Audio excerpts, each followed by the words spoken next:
una tesis importante que tengo y que me gustaría seguir explorando, y es un poquito lo que exploré en Camp uno, ¿no?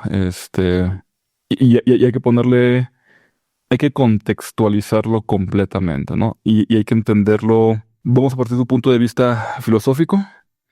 Tendríamos que ser firmes creyentes en un materialismo y en un materialismo de tipo científico, ni siquiera dialéctico, Ujú. es, ni histórico, sino en un materialismo científico muy al estilo de lo que Mario Bunge proponía, que a ver, es el menos querido y menos socorrido en las corrientes filosóficas, pues porque te quita muchas cosas, ¿no? De a ver qué es lo que significa ser humano, dónde están los sentimientos, dónde está la espiritualidad. Entonces es rechazar mucho tipo de creencias con las que la gente se siente mucho más cómoda en su día a día, ¿no? Entonces es difícil aceptar.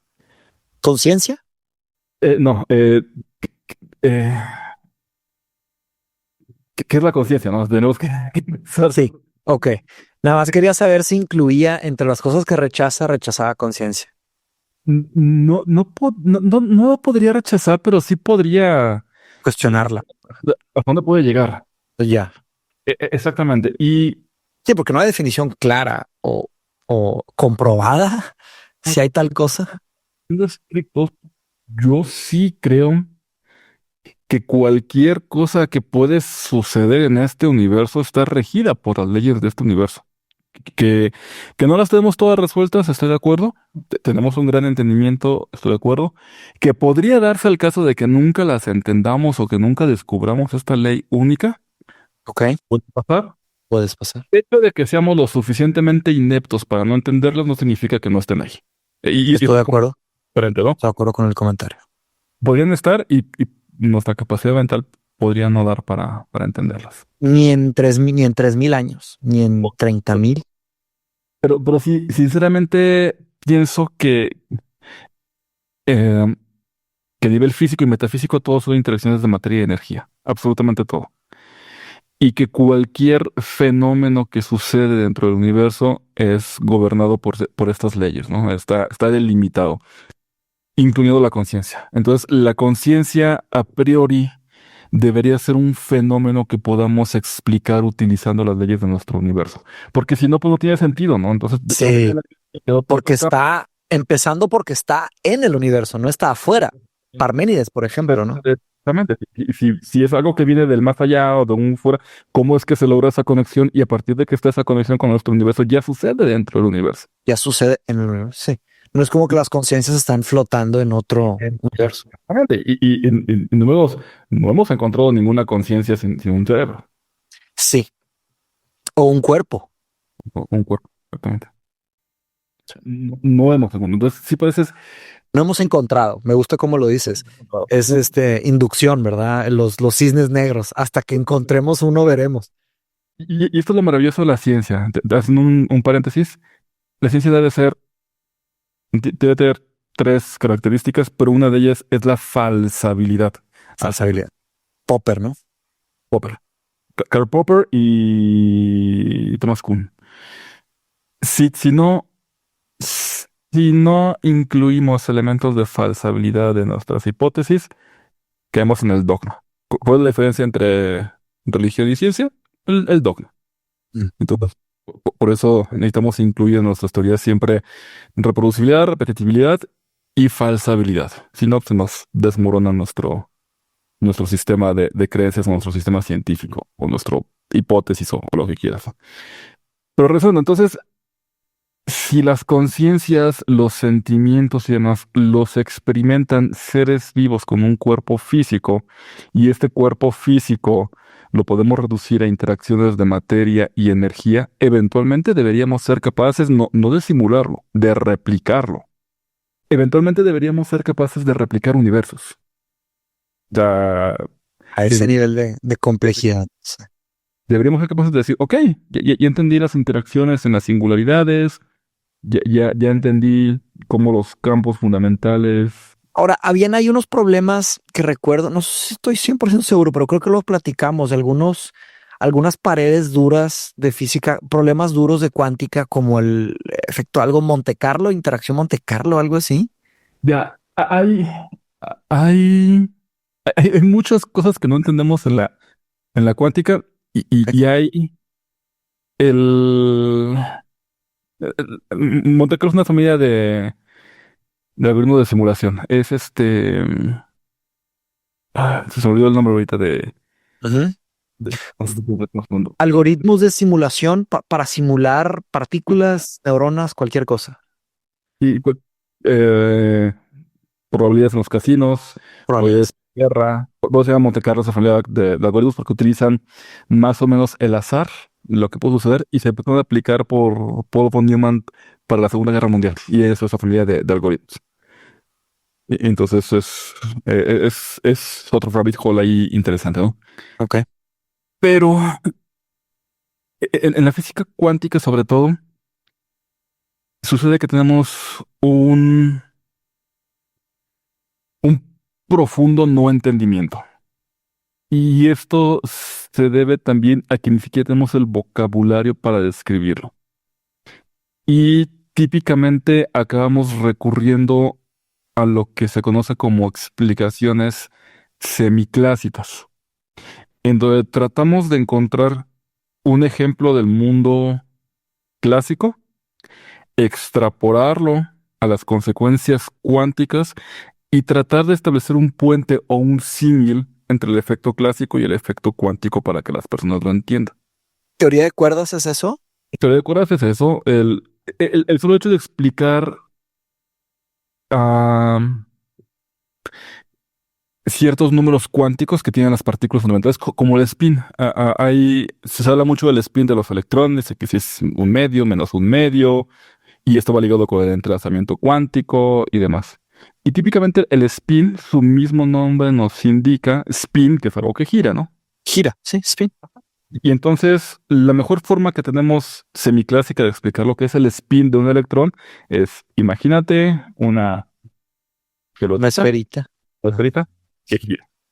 está girando. Solo que no hay esfera y no gira. Ok.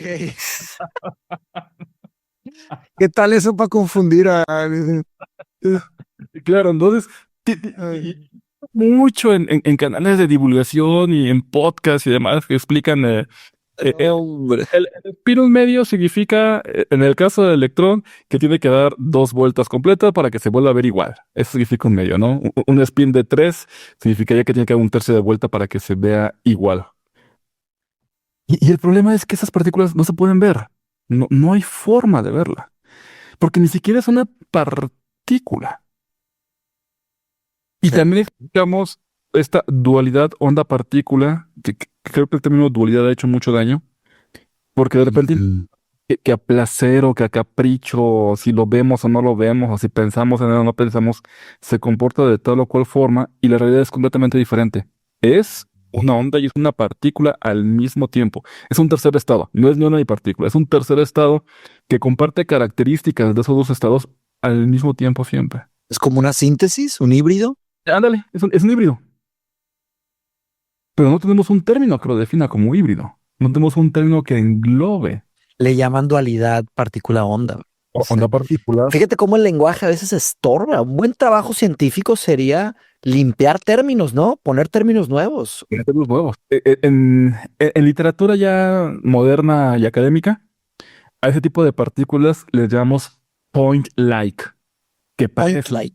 point-like. Ah, point-like. Sí, como wave-like, ley-like. Sí, sí, sí.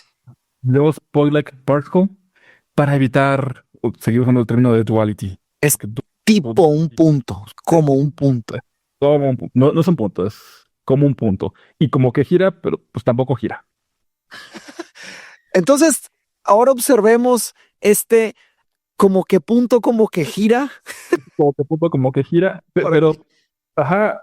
Y luego, ¿cómo le enseñas a los jóvenes con, verdad, esos diagramas? ¿Cómo lo dibujas? El tema, Mateus, es que tenemos un lenguaje matemático preciso, hermoso para describirlo. Y yo puedo aquí dibujar una matriz y ya vean que la entienda, va a decir, pues sí, mira, es una partícula con spin de un medio y la masa y la carga de un electrón. Debe ser un electrón. esa que estás describiendo. Sí.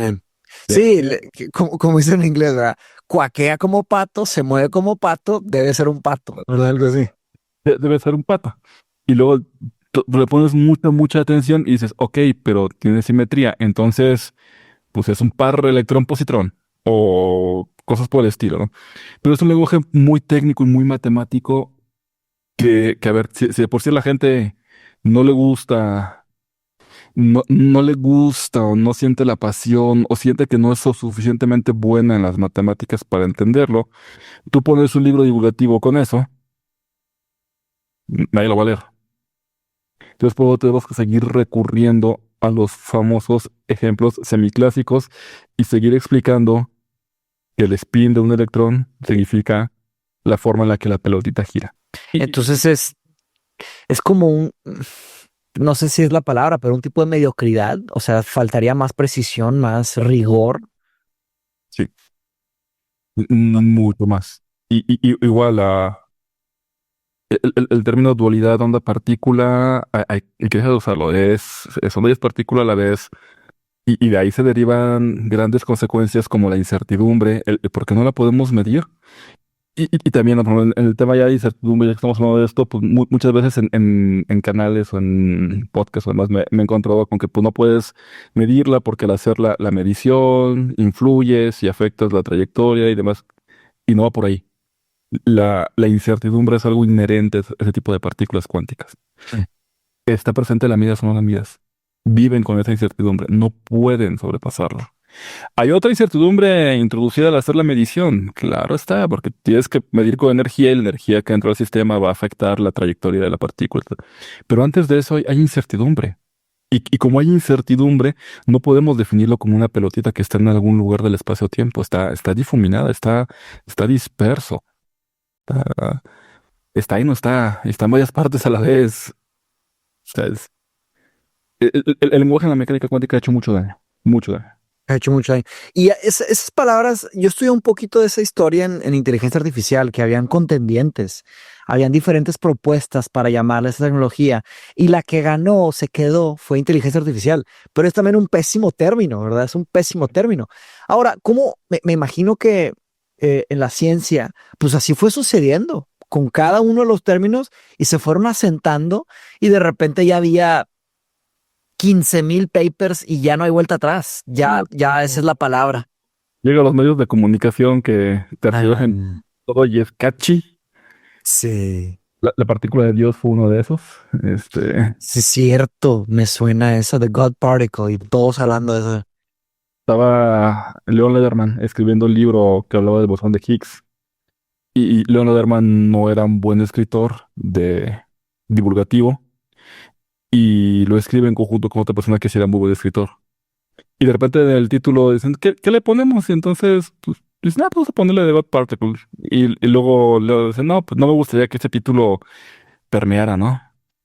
Y le dije, no te preocupes, los editores siempre cambian el título. Tú ponlo así como propuesta. Ay, ay, ay.